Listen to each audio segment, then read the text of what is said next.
Selamat sore, salam jumpa kembali dengan hambanya Reverend Darmes Samariwu dari Kabupaten Trenggalek. Hari ini firman Allah datang melawan saudara. Bukalah pintu hati saudara. Yesus Kristus akan masuk dalam hati saudara dan menjamah dan mengingatkan kepada saudara betapa pentingnya kita hidup bergantung penuh kepada Yesus Kristus. Lihat tanda-tanda zaman sudah dekat. Di sana sini terdengar goncangan yang dahsyat, goncangan yang menakutkan saudara dan saya. Pertanda Yesus akan segera datang untuk kedua kali. Penyakit sampar yang mematikan saudara belum berakhir di muka bumi ini.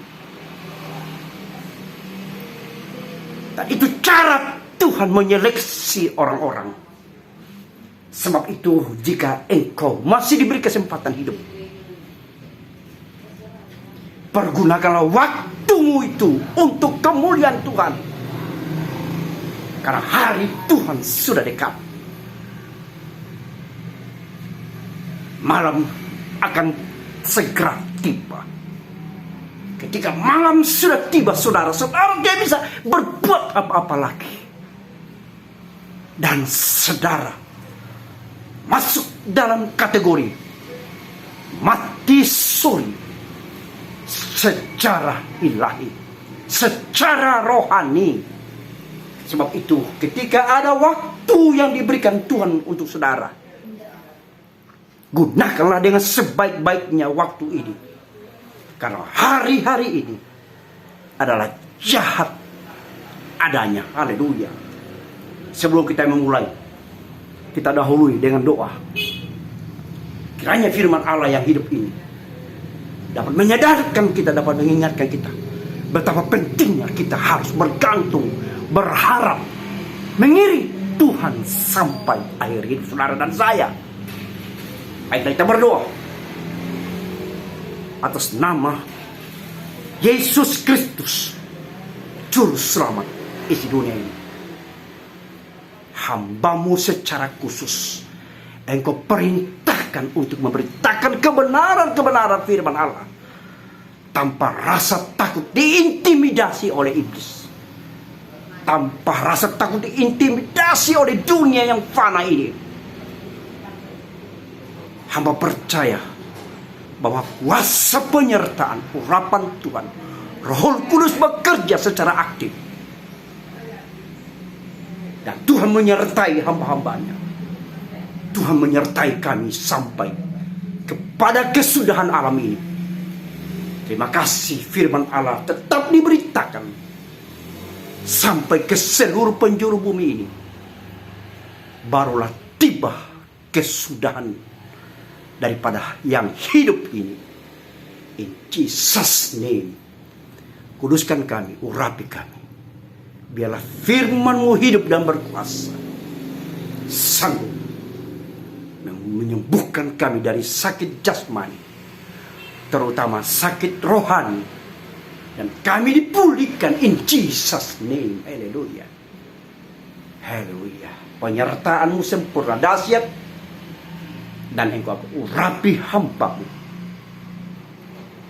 In Jesus name we pray. Amen, amen, amen. Haleluya. Selamat sore. Hari ini saya berbicara tentang kesembuhan. Ada banyak orang yang merasakan sakit jasmani, terutama sakit rohani. Hari ini saya berbicara tentang kesembuhan.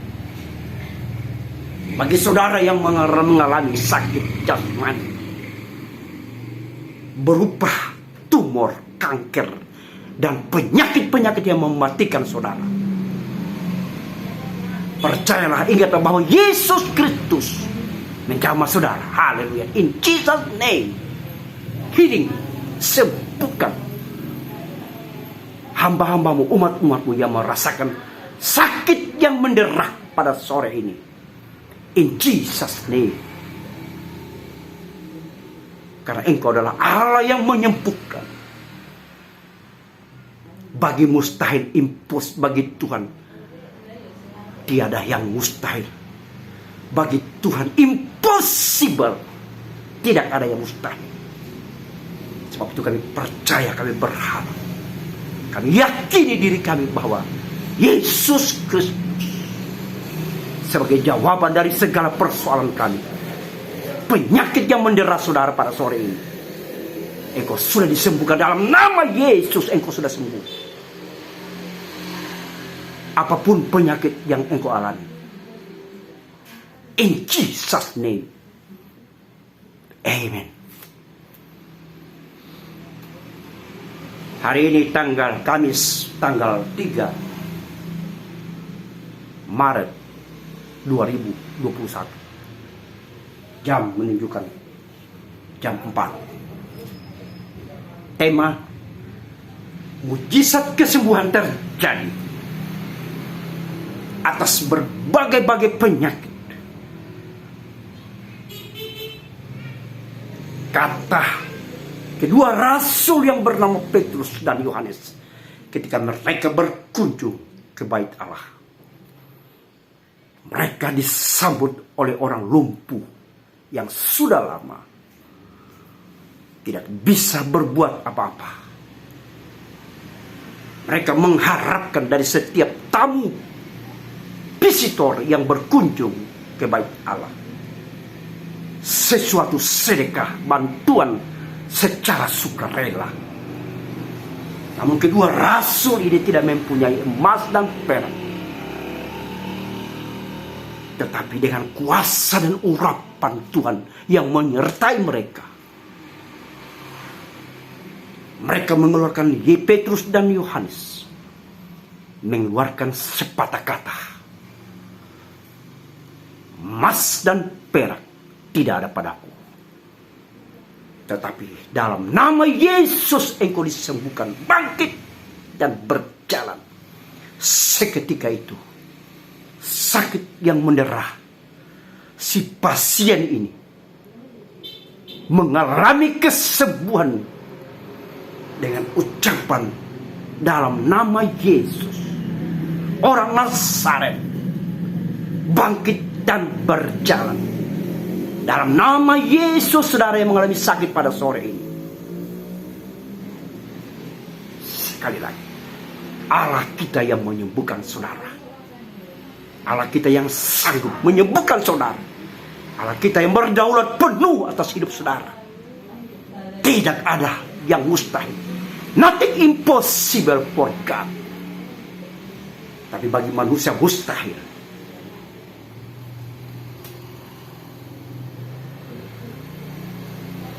Kedua rasul ini berkata kepada si pasien yang mengalami sakit lumpuh itu, yang sudah lama merasakan sakit dan tidak bisa berjalan, tidak bisa berbuat apa-apa. Mendengar ucapan Petrus dan Yohanes, emas dan perak tidak ada padaku, tetapi yang ada dalam nama Yesus, bangkit dan berjalan. Seketika itu kuasa Yesus Kristus, kuasa Tuhan Allah semesta langit di dalam nama Yesus, terjadi kesembuhan, terjadi kebangkitan yang tidak berdaya menjadi aktif. Dan orang yang mengalami kesembuhan ini bersorak-sorak memuji Tuhan Allah semesta langit di dalam Yesus Kristus, serta mengikut kedua rasul ini. Tetapi naas bagi kedua rasul ini, akibat mereka mengadakan mujizat di bait Allah, di pintu gerbang indah, mereka berhadapan dengan mahkamah agung, mahkamah agama. Konsekuensi dari seorang pelayan Tuhan, konsekuensi dari pemberita Injil, konsekuensi dari mengiring Tuhan, ada harga yang saudara bayar. Haleluya.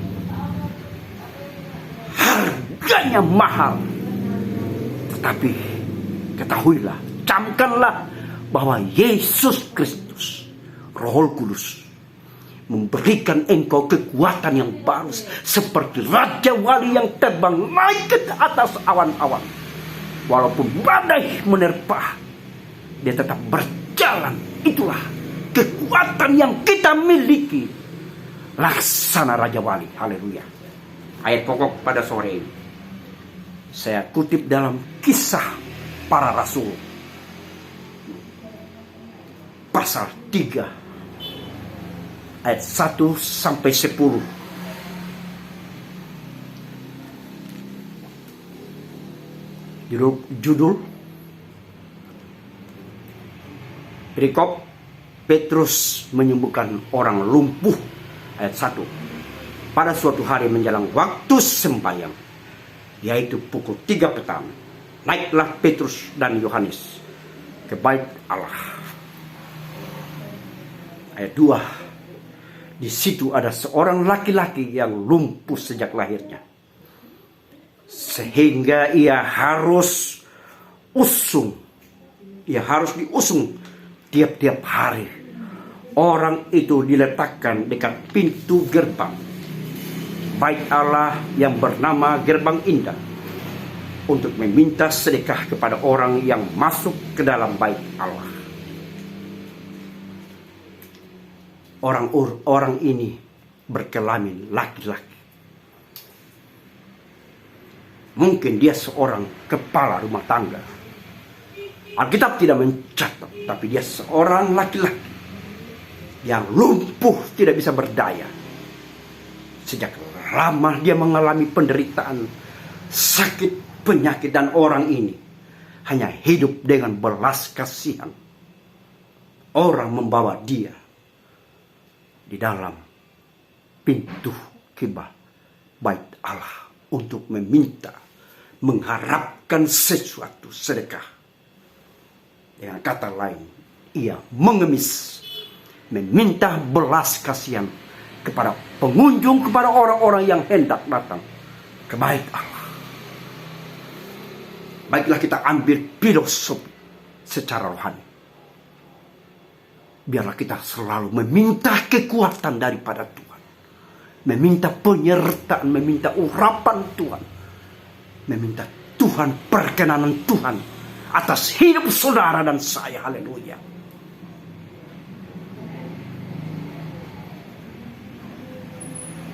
Ayat yang ketiga. Ketika orang itu melihat bahwa Petrus dan Yohanes hendak masuk ke bait Allah, ia meminta sedekah. Kedua pasang mata orang yang lumpuh ini, laki-laki yang lumpuh ini sudah lama dia mengalami lumpuh.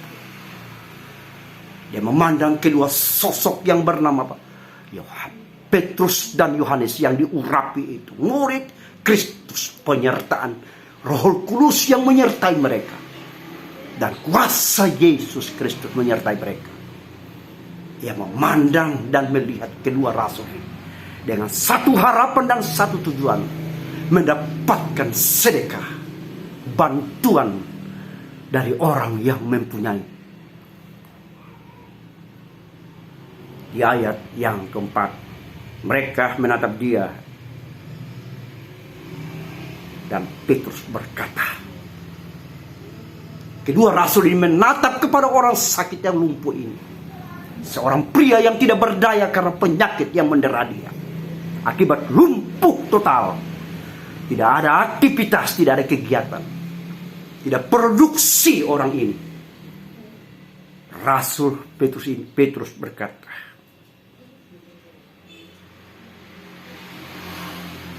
lihatlah kepada kami. Baiklah kita melihat, memandang Yesus Kristus di dalam perjalanan pengiringan kita kepada Dia, di dalam mengiring Tuhan, di dalam melayani pekerjaannya. Kita melihat kemuliaan, memandang surga yang semawi disiapkan, dipersiapkan, disediakan bagi orang yang setia, bagi orang yang cinta Dia, bagi orang yang hidup benar, bagi orang yang patuh kepada perintah-perintah Yesus Kristus. Lihatlah kepada kami. Yesus berkata kepada saudara, lihatlah. Aku mengasihi saudara. Aku rela mati demi saudara dan saya. Itu ucapan Yesus pada saudara dan saya. Ayat 5. Lalu orang itu menatap mereka dengan harapan akan mendapat sesuatu dari mereka. Ada pengharapan yang terbenam yang ada dalam pikiran seorang pria yang mengalami lumpuh total ini. Pada kedua tamu rasul yang bernama Petrus dan Yohanes yang diurapi itu, murid Kristus yang diberi kuasa oleh Yesus Kristus dari surga sendiri. Roh Kudus menyertai mereka. 6. Tetapi Petrus berkata, emas dan perak tidak ada padaku, tetapi apa yang kupunyai kuberikan kepadamu. Demi nama Yesus Kristus, orang Nazaret itu, berjalanlah. Emas dan perak tidak ada padaku, kata Petrus kepada orang yang mengharapkan bantuan permintaan sedekah ini kepada kedua rasul Petrus dan Yohanes. Mereka kedua rasul ini mengeluarkan pernyataan kepada orang yang mengharapkan bantuan sedekah ini dengan mantap dan kuasa penyertaan. Petrus berkata kepada si laki-laki yang mengalami masalah kesehatan ini yang permanen, lihat, emas dan perak tidak ada padaku, tetapi dalam nama Yesus engkau berjalanlah. Dalam nama Yesus orang Nazaret berjalanlah. Kuasa Kristus menyertai saudara. Apapun pergumulan saudara, apapun permintaan, jika engkau minta dalam nama Yesus, maka semuanya akan diberikannya kepadamu. Segala permintaanmu jika engkau meminta dengan suatu kebutuhan khusus, maka Tuhan Yesus menjawab. Tuhan Yesus membuktikan bahwa Dia hidup dan berkuasa. Sebab Dia hidup pada hari ini, ku tak gentar, sebab Dia hidup. Ayat 7. Lalu ia memegang tangan orang itu, kanan orang itu, dan membantu dia berdiri. Seketika itu juga kuatlah mata kaki orang itu. Saya tidak tahu Petrus atau Yohanes yang memegang tangan kanan si pasien yang lumpuh ini, si pria yang lumpuh ini, saudara. Seketika itu terjadi mujizat kesembuhan kaki yang bermasalah itu. Seketika itu normal karena ada kuasa Yesus Kristus yang menyertai kedua rasul ini. Yesus Kristus menyertai saudara, ada kuasa. Kuasa untuk menghardik, kuasa untuk berdoa untuk orang sakit. Maka terjadi kesembuhan, kuasa untuk berdoa atas masalah yang engkau hadapi, atas masalah yang keluarga saudara hadapi, atas masalah pelayanan yang saudara hadapi. Kuasa Tuhan menyertai orang percaya. Haleluya. Camkan, pegang baik-baik bahwa Yesus Kristus, Dialah yang menyembuhkan saudara. Dia yang menyelesaikan persoalan saudara. Dia yang menyelesaikan segala problem-problem masalah yang menghardikmu, yang menerpamu, badai, topan, angin, gelombang menderu. Dia sanggup menenangkannya. Dan engkau diberi kuasa. Sekecil apapun imanmu, engkau dapat memerintahkanmu, engkau dapat menyuruh dengan hardikanmu, pindah hai gunung. Jika ada gelombang badai menerpa, engkau sanggup berkata karena engkau mempunyai wibawa daripada Tuhan, kuasa penyertaan. Engkau sanggup berkata, diam dan tenanglah engkau, hai badai, gelombang, angin, sakal, tenang, diam. Maka perintah yang sepatah kata perintah yang engkau keluarkan dari dasar lubuk hati yang dalam, disertai dengan iman, maka terjadilah sesuatu mujizat yang mencengangkan saudara. Haleluya. Haleluya. Ayat 8, ia meloncat berdiri dalam berjalan lagian kemari dan mengikuti mereka ke dalam Allah berjalan dan melompat-lompat serta memuji Allah. Jika terjadi mujizat kesembuhan, jika terjadi apa yang kita minta dan Tuhan kabulkan, maka dengan otomatis kita akan bersukacita dan bersukaria akibat terjadi pemulihan, kesembuhan, terjadi mujizat yang mencengangkan, dan terjadi pemulihan yang terjadi dalam hidup orang-orang percaya, hamba-hambanya, umat-umatnya. Saudara dan saya mengalami hal yang sama.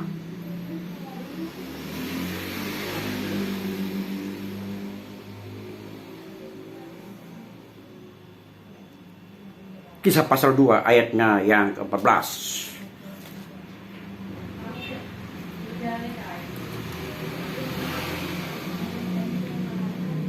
Baiklah, kita ke Injil Matius pasal 9 ayat 6. Injil Matius pasal 9 ayat 6.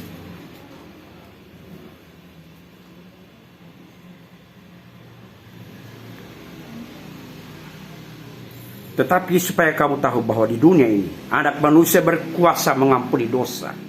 Lalu berkatalah ia kepada orang lumpuh itu, bangunlah, angkatlah tempat tidurmu, dan pulanglah ke rumahmu. Ini mujizat yang dilakukan oleh Yesus sendiri, kepala gereja saudara dan saya, juru selamat isi dunia ini. Yesus Kristus namanya. Orang lumpuh juga disembuhkan oleh ucapan Yesus Kristus Sang Guru yang maha mulia, Yesus Kristus. Tetapi supaya kamu tahu bahwa di dunia ini Anak Manusia berkuasa mengampuni dosa. Hanya Yesus Kristus yang sanggup mengampuni saudara dan saya. Di luar itu tidak ada pengampunan. Hanya Yesus penebus dosa saudara, penebus dosa dunia ini. Barang siapa yang percaya kepada Dia akan selamat.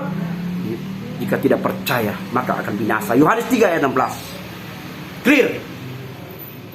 Clear perkataan Yesus, janji Tuhan pada saudara dan saya. Akulah jalan kebenaran dan hidup, tidak seorang pun sampai kepada Bapa tanpa melalui aku. Clear. Yohanes pasalnya yang ke-14 ayat 6. Kisah Rasul pasal 4 ayat 12. Itu jelas.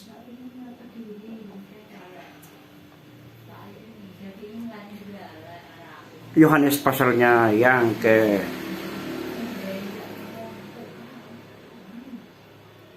Injil Matius pasal 9 ayat 18, 24 dan 25. Injil Matius pasal 9, 24, 25. Berkatalah. Di sini Yesus menyembuhkan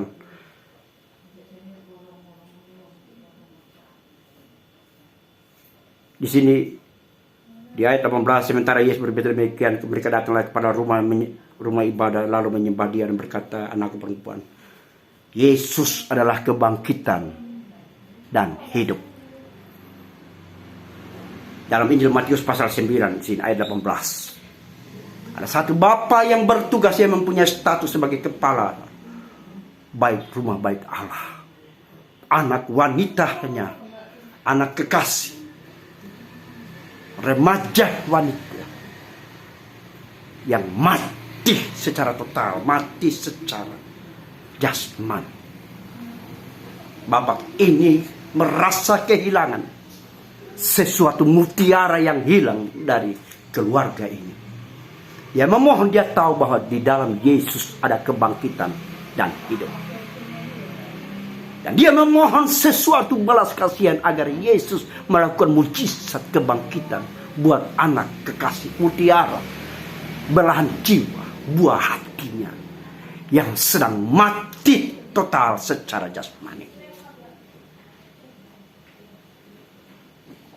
Tapi kuasa kebangkitan itu terjadi ketika Yesus sendiri yang melakukannya. Karena di dalam Yesus Kristus ada kebangkitan dan hidup, ada pengampunan dosa, ada keselamatan yang disediakan bagi saudara dan saya.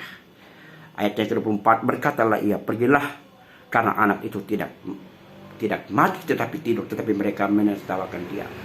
Orang banyak meragukan kekuatan kuasa Yesus karena mereka tidak mengenal siapakah Yesus. Dunia memang tidak mengenal. Dan saudara dan saya sering kita mengalami intimidasi. Kita dibully, kita dicap, dikatakan orang yang tidak beres. Silakan dunia menuduh demikian. Silakan dunia mentertawakan saudara, tapi saudara dan saya, kita berada di dalam kasih karunia Yesus Kristus, keselamatan engkau sudah dapatkan daripada dia. Jangan lepaskan lagi karya keselamatan itu, karena hanya melalui Yesus Kristus ada kehidupan yang kekal. Di luar itu kebinasaan untuk selama-lamanya. Pendengar, pemirsa yang Tuhan kasih, dengarkanlah firman Tuhan datang pada saudara dan saya pada sore ini. Ayat 25, setelah orang banyak itu diusir, Yesus masuk dan memegang tangan anak itu. Lalu bangkitlah anak itu. Ada jamahan, ada kuasa dari tangan Tuhan Yesus. Ketika dia memegang tangan anak yang wanita, anak dari seorang kepala bait Allah, rumah bait Allah ini, terjadi sesuatu yang spektakuler, yang dahsyat, yang tidak bisa dilukiskan. Mujizat terjadi. Saudara dan saya juga akan mengalami mujizat yang besar jika saudara berpegang, berharap penuh kepada Yesus. Mendekatlah dirimu, dekatkanlah dirimu kepada pohon kehidupan, anggur yang manis, gembala yang baik, singa dari Yehuda, juru selamat dunia, juru selamat saudara dan saya.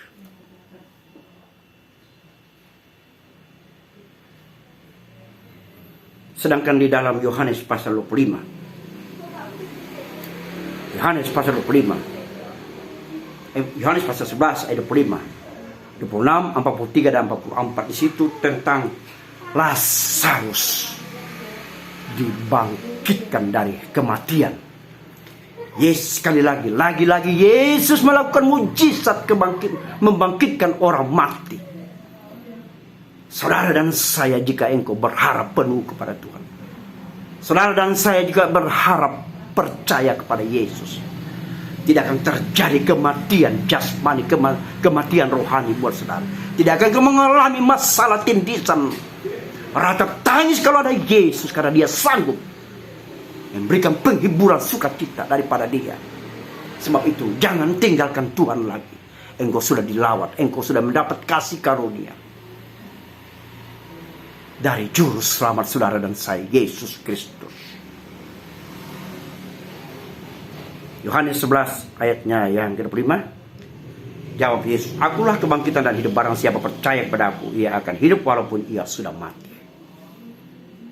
Berarti memang manusia akan mati. Di bawah kolong langit ini tidak ada manusia yang kekal, hidup akan kekal. Tidak ada manusia yang bisa menambah umur. Semuanya sudah ditentukan kapan dan waktunya. Kurang kita, bagi saudara dan saya, bersiap-siaplah. Kita tidak tahu apa yang terjadi ke depan.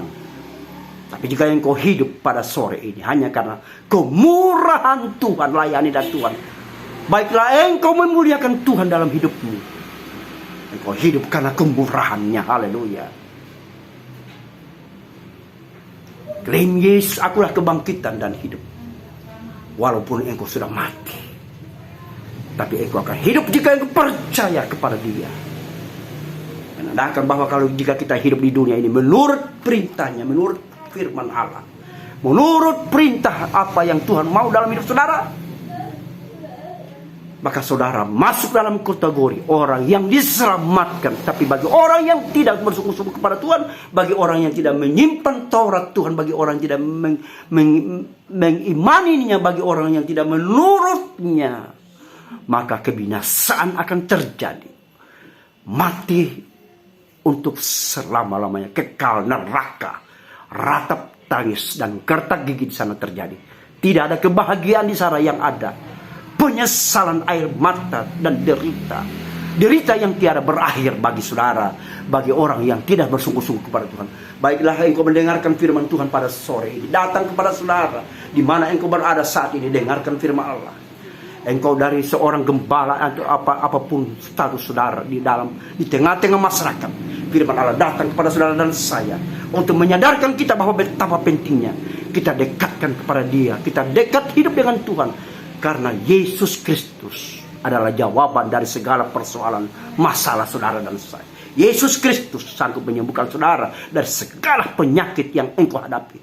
Jika engkau berseru memanggil namanya, maka Dia akan datang dan segera menjamahmu dan segera menyembuhkanmu dari segala penyakit masalah yang kita hadapi. Haleluya. Ayat 6, dan setiap orang yang hidup dan yang percaya padaku tidak akan mati selama-lamanya. Percayalah engkau akan hal ini. Tidak akan mati untuk selama-lamanya bagi orang yang hidup menurut kehendak dan ketetapan Yesus Kristus yang mulia dan agung itu, juru selamat saudara dan saya, juru selamat dunia ini. Haleluya. Dia akan kembali untuk kedua kali datang untuk menghakimi dan menyelamatkan orang-orang yang percaya kepada Dia. Haleluya. Ayat 43, dan sesudah berkata demikian, berserulah ia dengan suara keras, Lazarus, marilah keluar. Demonstrasi kebangkitan terjadi lagi ketika Yesus melakukan mujizat itu. Ketika Lazarus, saudara Maria dan Marta, Lazarus mati secara jasmani. Belas kasihan Tuhan terjadi kepada keluarga ini, dan Yesus Kristus membuat dari duka cita, dari duka lara menjadi sukacita, berganti bahagia. Haleluya. Orang yang telah mati itu datang keluar, kaki dan tangannya masih terikat dengan kain kapan, dan muka yang tertutup dengan kain peluh. Kata Yesus kepada mereka, bukalah kain-kain itu dan biarkan ia pergi. Ada kehidupan terjadi, ada mujizat kebangkitan terjadi dalam keluarga Maria, Marta dan Lazarus. Lazarus dibangkitkan dari mati jasmani. Mujizat Tuhan yang terjadi untuk kedua kali. Saudara dan saya, apakah engkau mati secara jasmani, rohani? Baiklah, Tuhan yang jamah saudara, Tuhan menjamah hati saudara, Tuhan menjamah seluruh kehidupan saudara, sehingga saudara tidak mati secara rohani, tetapi engkau menghasilkan buah. Engkau hidup menyenangkan hati Tuhan, engkau hidup melayani Dia sampai akhir hidup saudara dan saya. Kematian terjadi kepada keluarga Lazarus.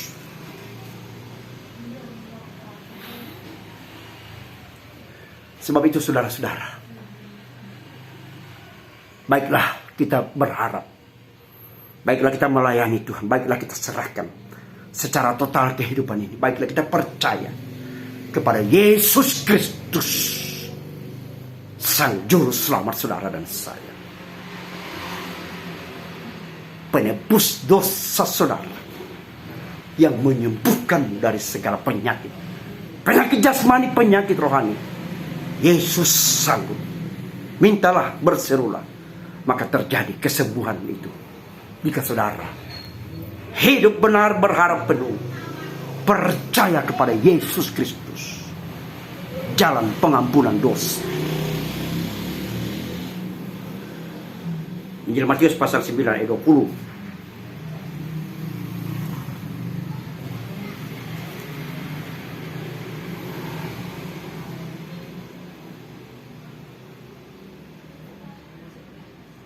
Di sini terjadi lagi kesembuhan. Wanita yang mengalami pendarahan ini, dia sudah berusaha mencari kesembuhan. Dia sudah menjual segala harta yang ia miliki untuk mencari kesembuhan. Sehat itu memang mahal, saudara.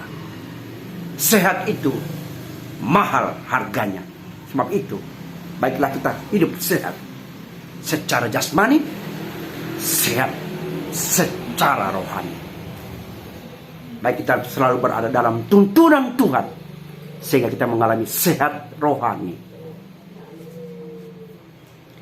Wanita ini mengalami pendarahan 12 tahun lamanya. Seorang wanita sungguh miris melihatnya, merasa kasihan. Saya sebagai hamba Tuhan, merasa kasihan kepada wanita yang mengalami pendarahan ini. Sudah tentu mengeluarkan darah. Dia membutuhkan kesembuhan. Dia berusaha mencari kesembuhan dari tempat lain, dari satu tempat ke tempat yang lain. Tetapi ketika dia mendengar kedatangan Yesus di kotanya, ketika dia mendengar bahwa Yesus Kristus Juru Selamat, Sang yang menyembuhkan dia, wanita ini berusaha dan mempunyai iman. Asal ku jamas saja jubahnya, aku pasti sembuh. Dan ia melakukan tindakan itu, tindakan yang bijaksana.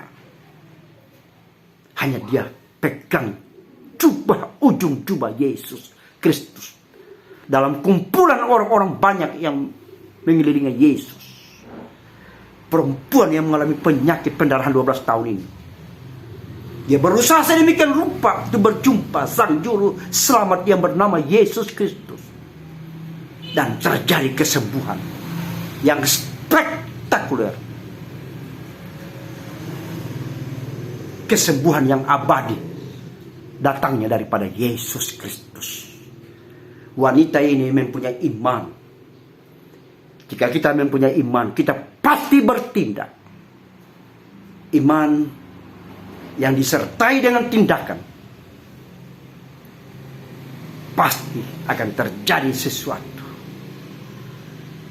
Tuhan tidak menghendaki iman yang hanya berkata di mulut, tapi Tuhan menghendaki iman yang bertindak, iman yang melakukan gerakan, iman melakukan kegiatan kepada Tuhan. Itulah namanya iman yang bergerak. Iman. Wanita ini mengalami kesembuhan ketika dia berusaha sedemikian rupa dengan tindakan, gerakan yang ia lakukan ini, ingin berjumpa dengan Sang Juru Selamat, Sang Mesias yang bernama Yesus Kristus, Juru Selamat isi dunia ini.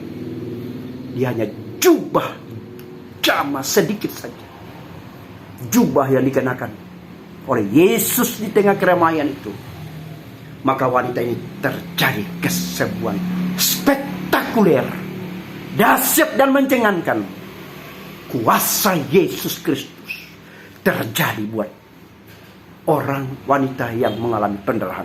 Saudara dan saya juga akan mengalami pertolongan Tuhan. Saudara dan saya akan mengalami kesembuhan ketika saudara melakukan kegiatan bertindak iman, atas nama Yesus Kristus, dan saudara melakukan tindakan iman, maka akan terjadi sesuatu, mujizat yang menyenangkan, mujizat yang tidak bisa terduga-duga, tidak bisa diterjemahkan secara manusia, akal sehat manusia.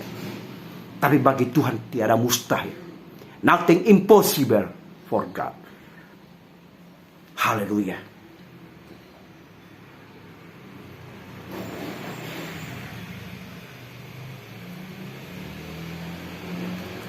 Di ayatnya yang ke-25, setelah orang banyak itu diusir, Yesus masuk dan memegang tangan anak itu, bangkit. Lalu bangkitlah ia.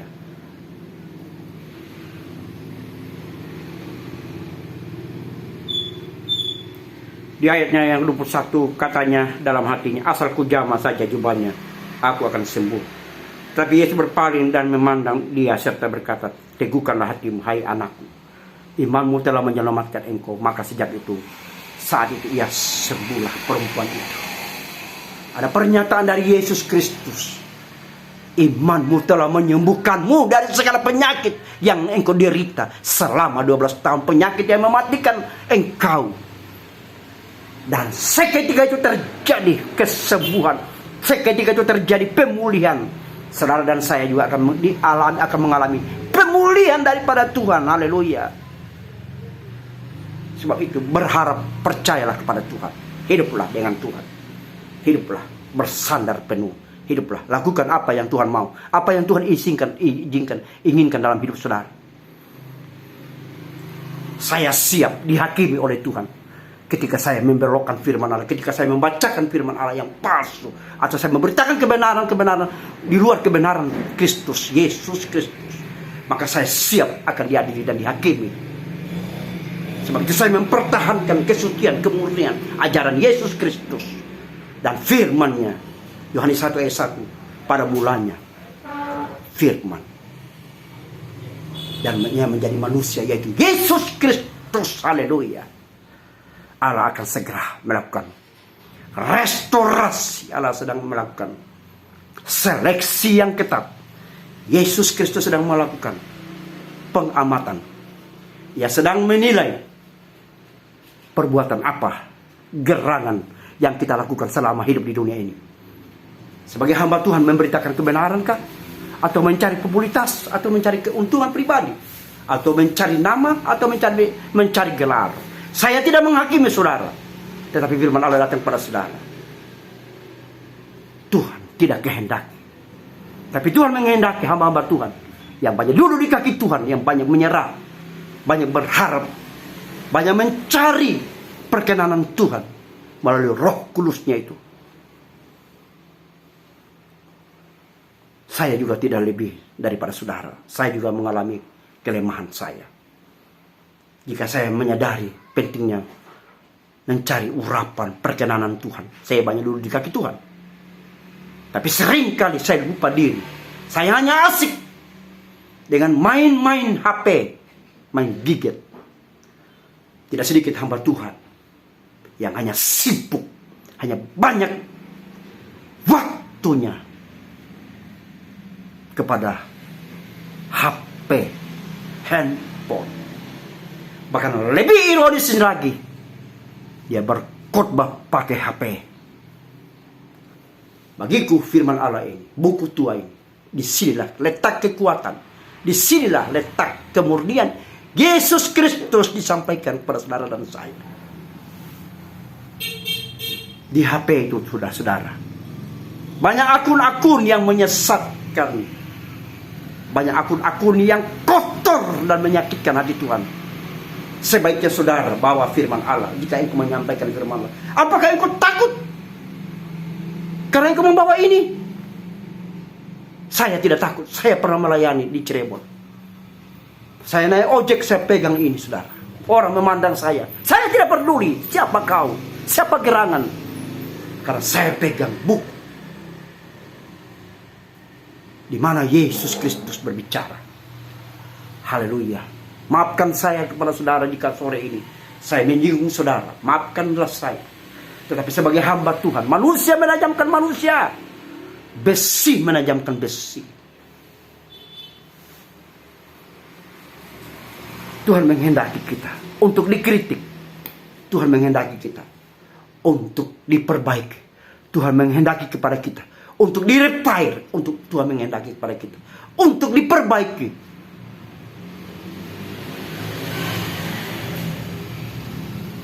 Untuk diuji emisi. Uji emisi. Tuhan juga mempunyai cara untuk menguji emisi kita, rohani kita, kesungguhan kita, pelayanan kita kepada Tuhan. Yohanes 11 ayat 25 dan 26. Yohanes 11 ayat 25 dan 26. Jawab Yesus, akulah kebangkitan dan hidup. Barang siapa percaya kepada aku, ia akan hidup walaupun ia sudah mati. Ayat 26. Dan setiap orang yang hidup dan yang percaya kepada aku tidak akan mati selama-lamanya. Percayalah kepada aku. Percayalah engkau akan hal ini. Ucapan Yesus sendiri berkata, akulah dia. Yesus Kristus mengklaim, menyatakan pribadinya kepada saudara dan saya. Akulah kebangkitan dan hidup. Haleluya. walaupun engkau sudah mati. Tapi engkau tetap hidup jika engkau benar dengan Tuhan. Jika kita percaya, jika kita melayani Tuhan dengan segenap hati saudara dan saya. Saya katakan kepada sore ini, mendengarkan kepada sore, saya berkata kepada saudara, Allah sedang menyeleksi saudara dan saya. Nyiru ada di tangannya. Dia sedang ayunkan nyiru itu. Dan gandum dan benih yang ringan akan dengan otomatis jatuh sendiri. Tidak bisa bertahan karena terlalu ringan di hadapan Tuhan. Tapi bagi orang percaya, bagi orang yang hidup benar pada Tuhan, akan selalu stay dengan Tuhan. Sore ini pendengar yang dikasihi Tuhan, kita wajib memberitakan kebenaran-kebenaran firman Allah, hamba-hamba Tuhan. Jangan engkau takut lagi. Kabarkanlah kebenaran di atas kebenaran Kristus. Apapun pertaruhannya, ketahuilah bahwa Yesus Kristus menyertai saudara. Yesus Kristus adalah panglima saudara dan saya, juru selamat saudara dan saya. Sehelai rambut tidak akan jatuh gugur dari kepala saudara tanpa izin Tuhan. Saudara dan saya adalah biji mata Allah sendiri, organ yang terpenting bagi Allah sendiri. Haleluya. Kiranya firman Tuhan pada sore ini dapat memberkati saudara dan saya. Jika saudara sempat melihat video saya nanti saudara, tidak ada salahnya saudara subscribe, supaya video-video rohani yang saya akan rilis secara otomatis saudara dapat melihat secara